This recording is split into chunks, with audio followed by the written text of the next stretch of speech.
In October 1972, early negotiations take place between Warner Brothers and Concord Productions for the film that will eventually become Enter the Dragon.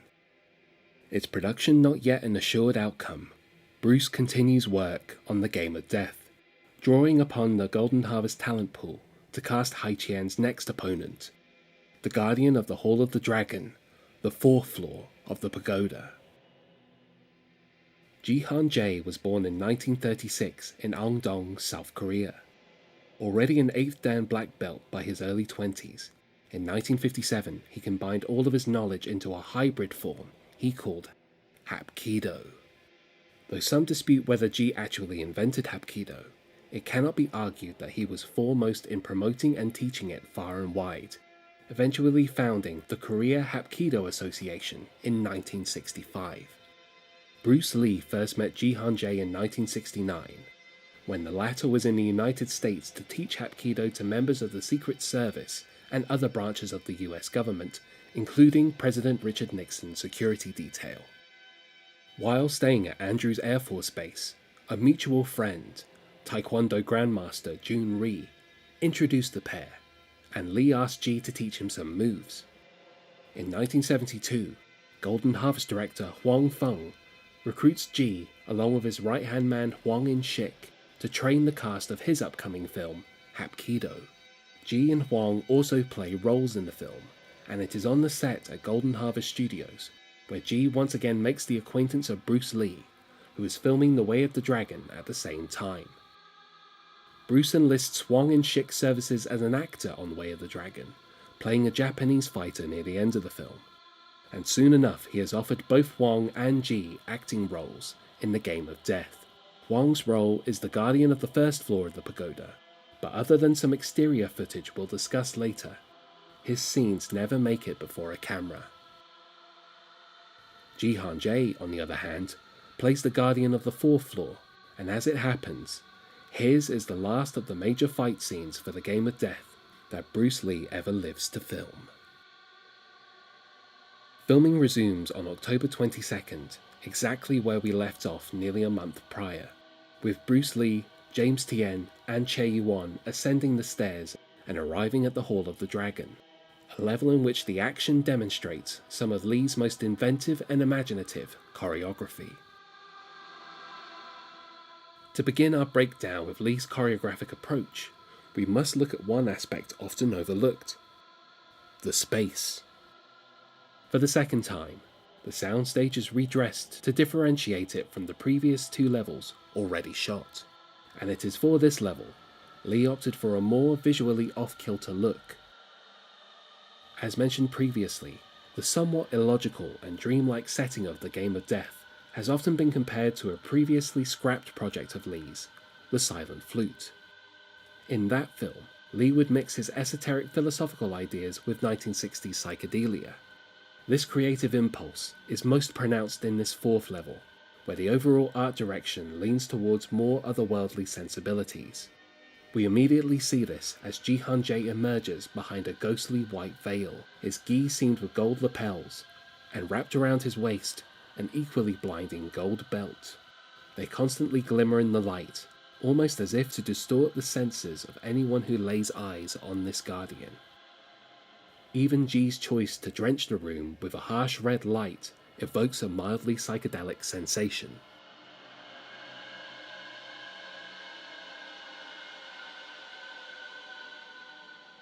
The red light is explained in the fourth floor guardian's only major line of dialogue, written by Bruce as follows: "As you gentlemen know, red spells danger.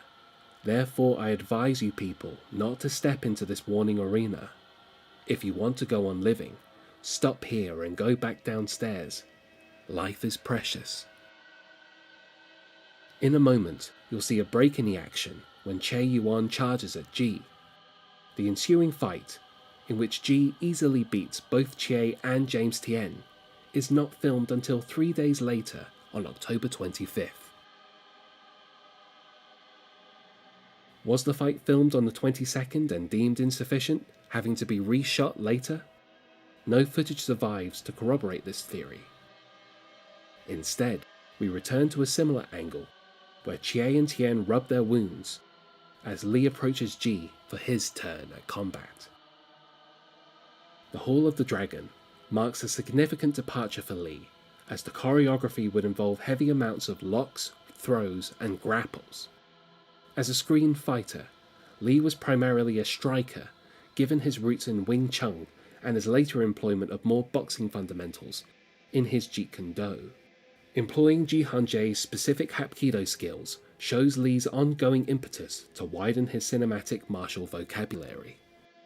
It was clearly a challenge as, unlike Inosanto and Abdul-Jabbar, Ji Han-jae was not someone Lee had trained extensively with. As such, there was a lack of familiarity with how they would move with one another. Of course, Lee was no less tenacious in wanting to create a spectacular duel while also keeping true to his philosophy. And it shows with take after take, experimentation after experimentation, all to best capture this clash of martial bodies. Lee is most renowned for his martial arts ability on and off the screen, and rightfully so. But this iconic status, coupled with the often critical dismissal of kung fu cinema, often belied his skills as a cinematic storyteller. Many forget that Lee was an actor first, and appreciated the craftsmanship of American and Japanese filmmakers.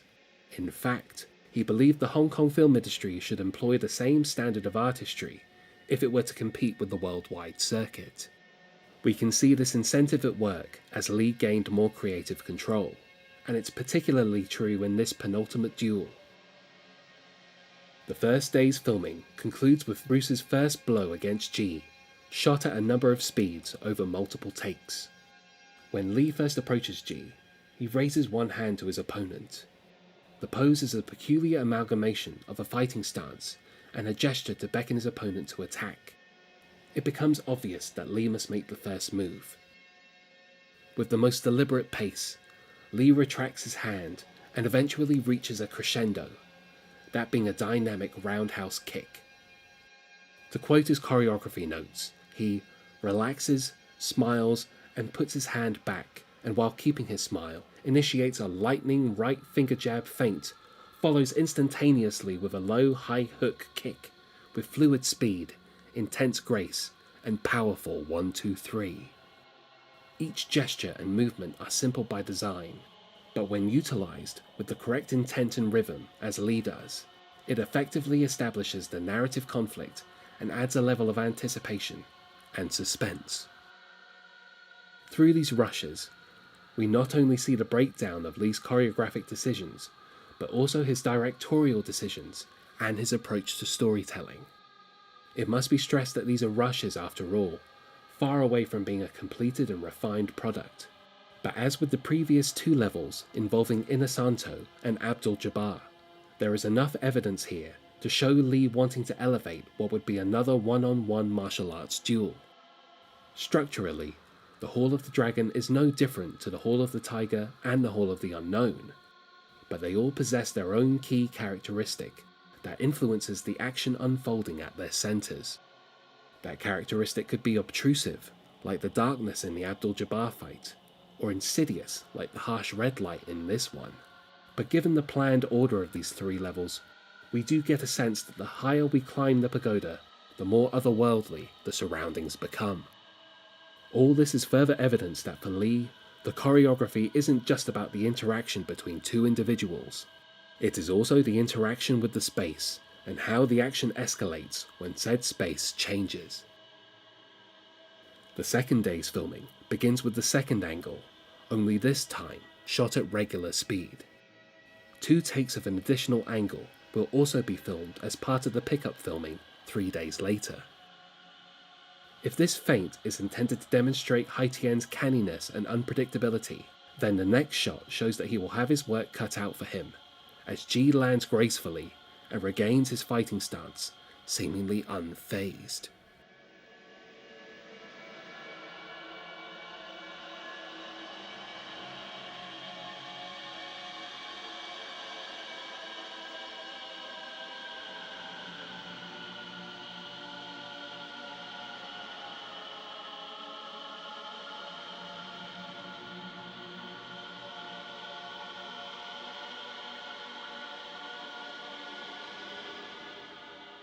Another aspect of Lee's choreography is the camera work.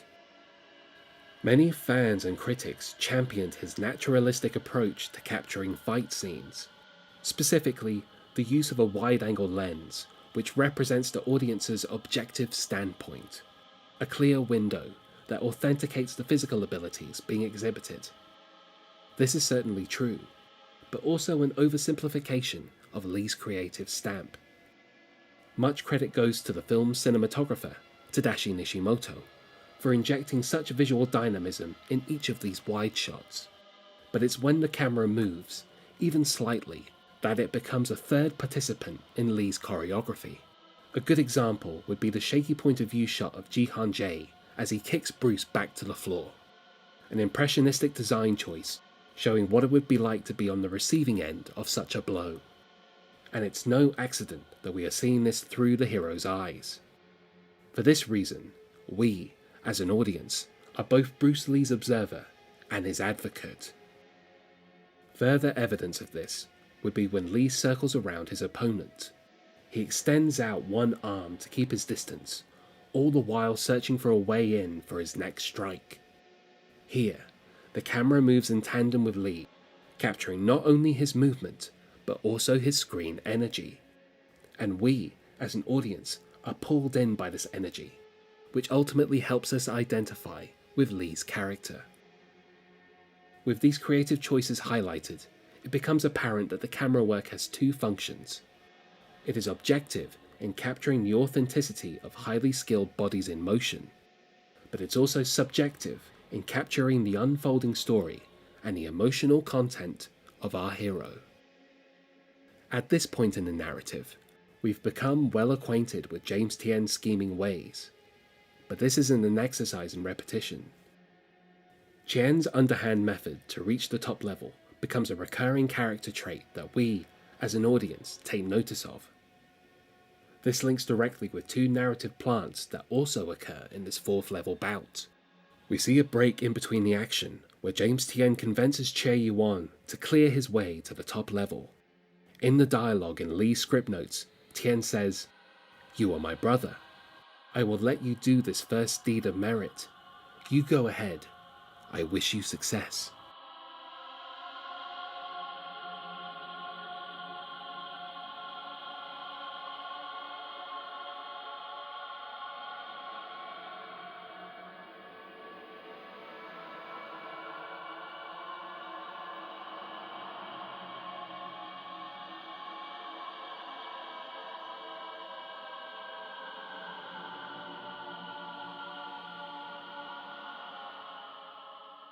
Lee fails to stop Che from ascending the stairway, and as Ji Han-jae runs forward, presumably in his own attempt to stop Che, Hai Qian unleashes a multitude of snapping sidekicks towards him.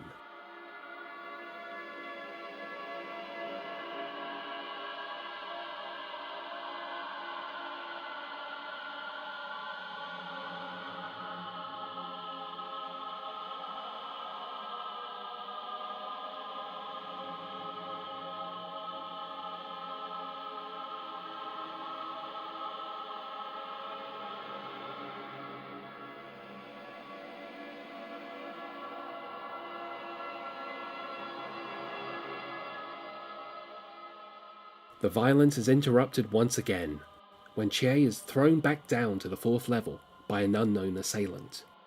It is here the audience will gasp and question, what powerful individual could be guarding the fifth and final level?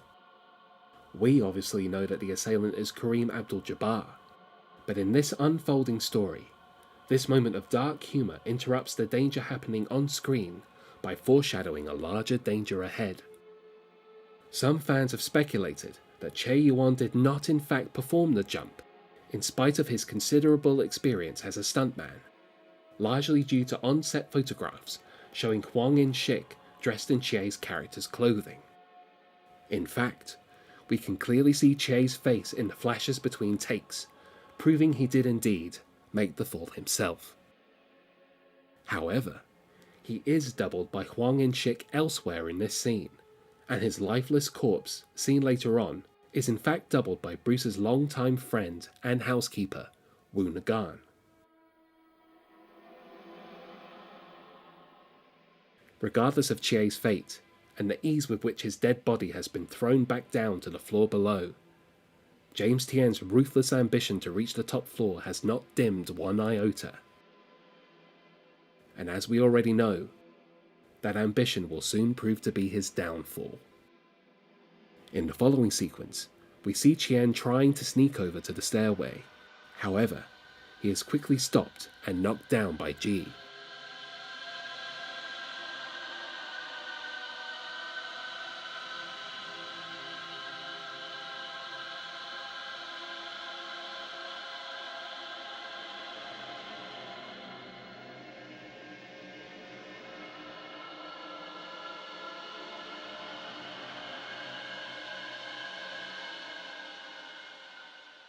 What follows this is another silent, humorous exchange as Lee gestures Tien to stand aside, almost like a parent figure ordering a mischievous child to stand in the corner.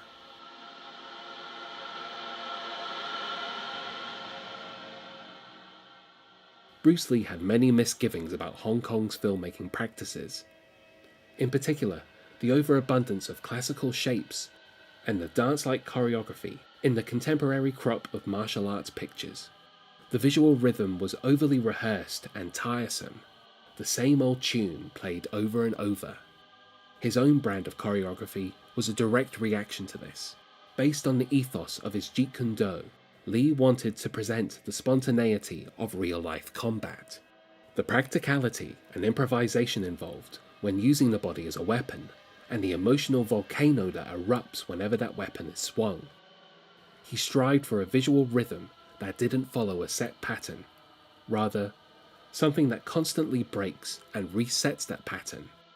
We have seen this already, when after reacting to Che Yuan's fall from the top floor, Lee attempts to strike Ji Han-jae, but the current of Ji's Hapkido throws proves too overwhelming. After a brief respite, Lee manages to adapt and overcome Ji's throws, riding his opponent's current before landing two clean strikes, one in the rib and the other in the groin, just like the willow tree riding with the wind in the film's planned opening. As mentioned, Lee disliked the dance-like martial spectacles of the time, but that doesn't mean his own kung fu spectacles weren't musically inclined. Any type of choreography is still a composition of moments, a through line where one's emotional content is being expressed. It's a whimsical, even overly romantic cliché that martial arts are often compared to music. But just like music, martial arts screen fighting employs a rhythm and song-like structure to captivate its audience. In these rushes, we get a real sense of Lee's distinctive rhythm and its role in advancing the characters and story. The actual movements themselves are indeed an impressive collage of Lee's cinematic violence. However, these are just the high and powerful notes of a chorus, and a chorus is never continuous. There needs to be build-up, quiet melodies in between the violence that allow the emotional content to unfold. Or in musical terms, the verse that unfolds a song's story and theme. It is in these quiet moments we latch to Lee's point of view, his emotional disposition in the stillness as he re-evaluates the circumstances around him. These would be the vital springboards to the next barrage of punches and kicks.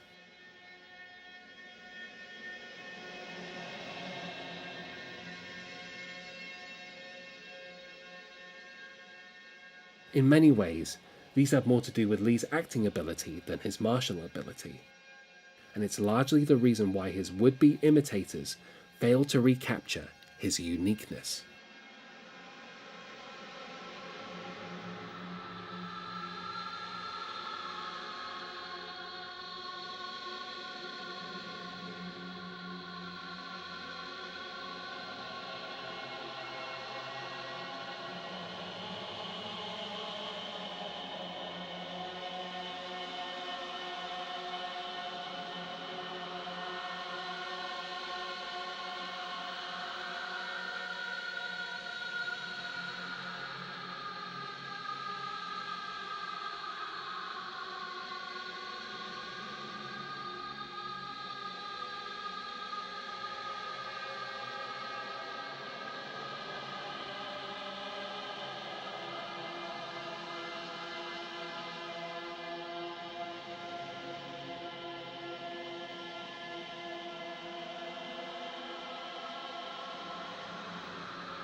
As we return to the advancing stage of the bout, we see James Tien's second attempt to reach the top level.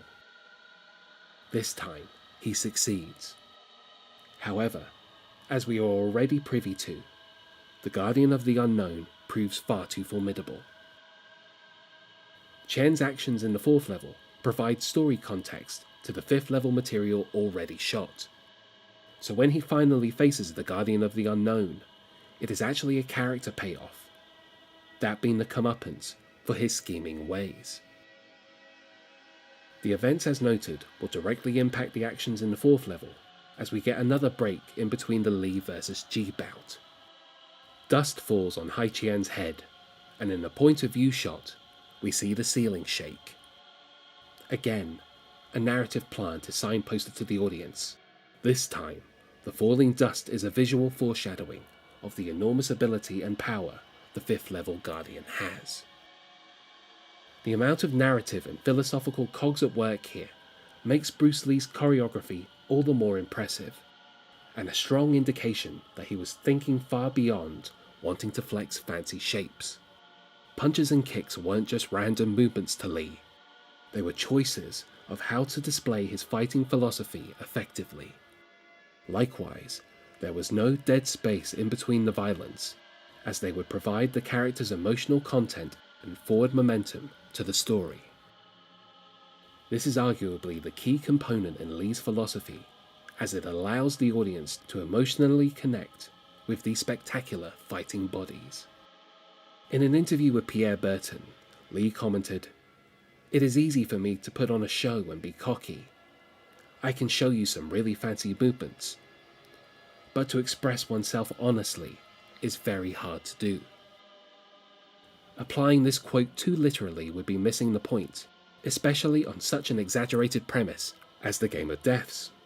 But the honest expression doesn't come from the premise, nor the character Lee's playing. After all, it's all make-believe. The make-believe is not his voice, but a vessel for his voice to reach his audience. As such, to honestly express oneself is to resonate with some form of truthful human connection. Even within the exaggerated backdrop, we see Lee as always trying to find these moments to truly connect with us, the audience. And if an emotion stirs within us, then in that sense, his expression is most certainly truthful and honest.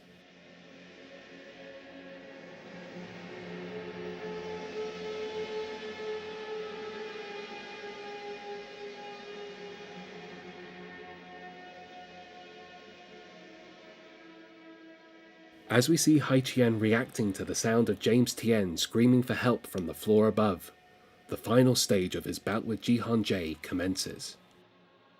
Both men trade a series of kicks before Lee's attempt to subdue Ji results in getting kicked in the face. As both men lie on the floor, exhausted, Hai Qian backs off and considers his next move.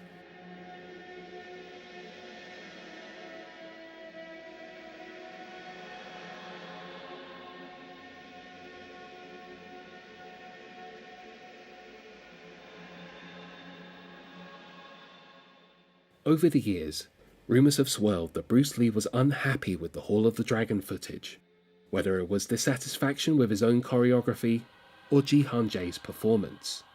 Nothing, however, that can be corroborated through interviews, Lee's notes, or anything we see in the footage itself. Indeed, we frequently see Lee smiling and in a positive mood in the flashes between takes, as well as the photographs taken on set by Chan Yuk. It's not out of the question that the Hall of the Dragon shoot may have been more challenging than the filming of the other two levels, if only because, in comparison to Dan Inosanto and Kareem Abdul-Jabbar, close friends with whom Bruce had trained for years, Ji was a relative stranger who spoke little to no English, making the process of getting a performance from him more difficult by comparison.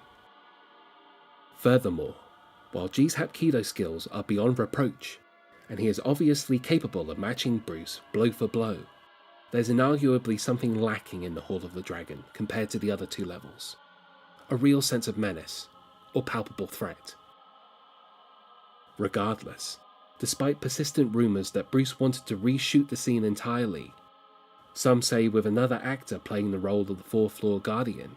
The fact remains that there is no evidence to corroborate this, and in any event, what we see now is all there is, and all there will ever be.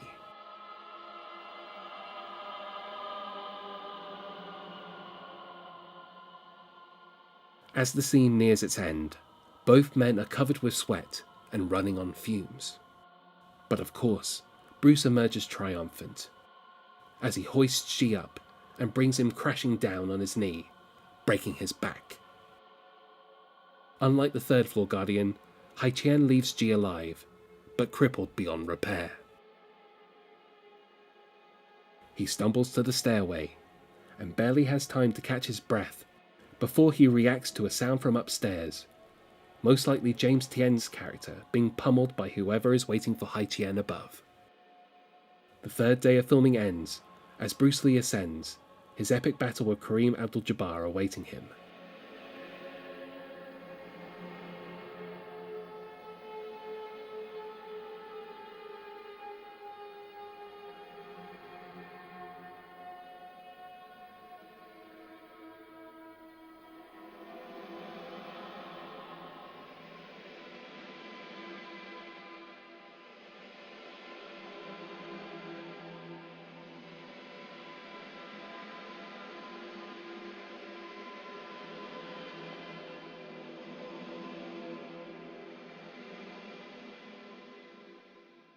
But the Hall of the Dragon shoot isn't over yet, with one more day of pickup filming left to go, filling the gaps left 3 days earlier.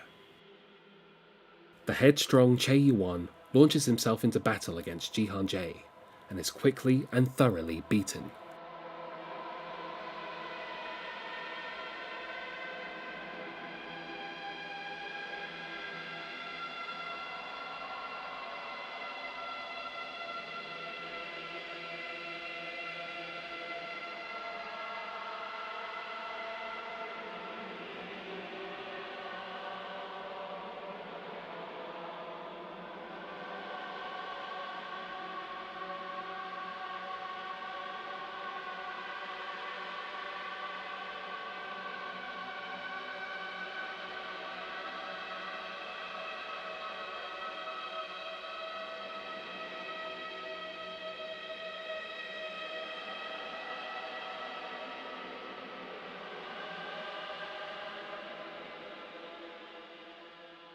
And it is in the wide shots of Ji repeatedly flipping Che over on his back, where Che's face is pointedly kept out of view, where Yuan is being doubled by Huang In-shik, who is well practiced at demonstrating flips alongside his Hapkido Grandmaster.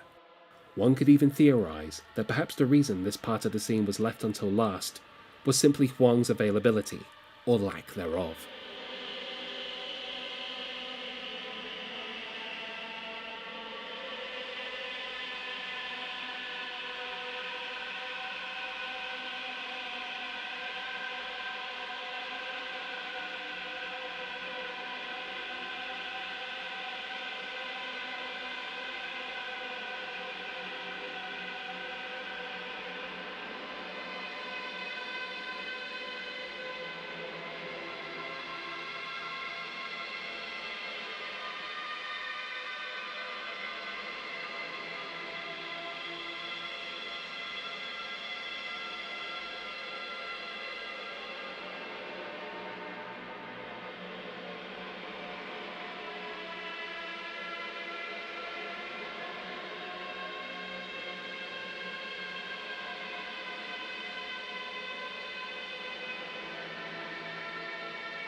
Bruce and James Tien watch at the sidelines as Tien once again encourages Che to continue.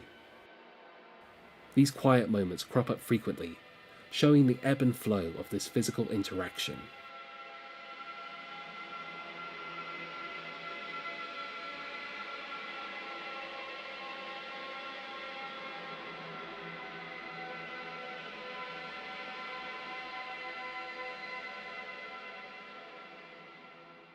One other quality these moments reveal is Lee's keen sense of humour. Lee had worked with comedy before, most notably in The Way of the Dragon. In The Game of Death, we see his use of humour grow in sophistication, as the humour injects the action with personality while never losing sight of advancing the narrative. The interplay between Lee and James Tien perfectly demonstrates this. In one shot, we see the two debate about who should next battle the Fourth Floor Guardian. It's a wordless exchange, communicated only through movements and gestures, each one carefully timed to hit its intended mark.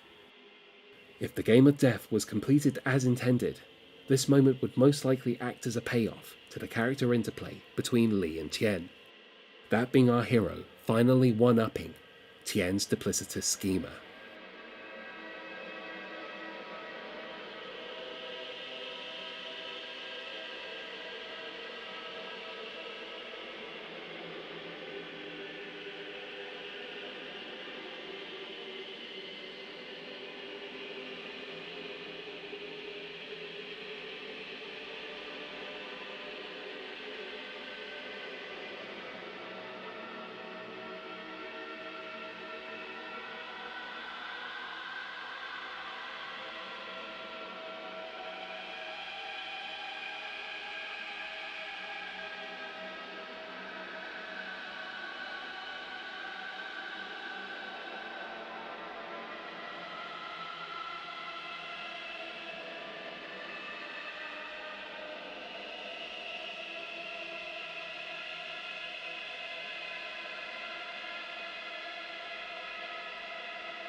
As well as being the last day of filming The Game of Death at Golden Harvest Studios, October 25th is also the last day of filming for James Tien and Che Yuan.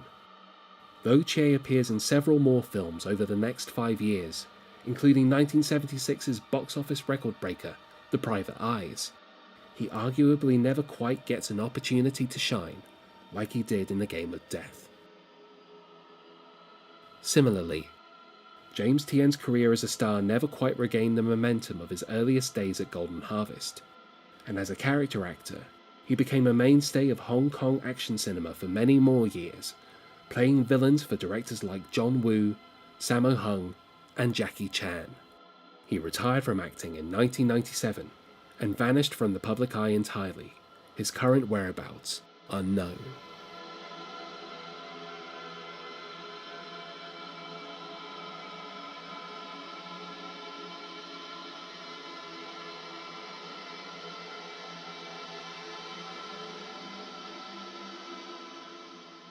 And so the filming of the pagoda scenes on The Game of Death concludes. There's still a bit more shooting left to go outside, but these 2 additional angles of Bruce's feint and jump kick against Ji are the last studio sequences ever shot for the film. The sets are dismantled, and the project is officially put on pause. 10 months later, Bruce Lee's dream has come true. He is the star of the #1 film in the United States, but he has not lived long enough to see that dream manifested.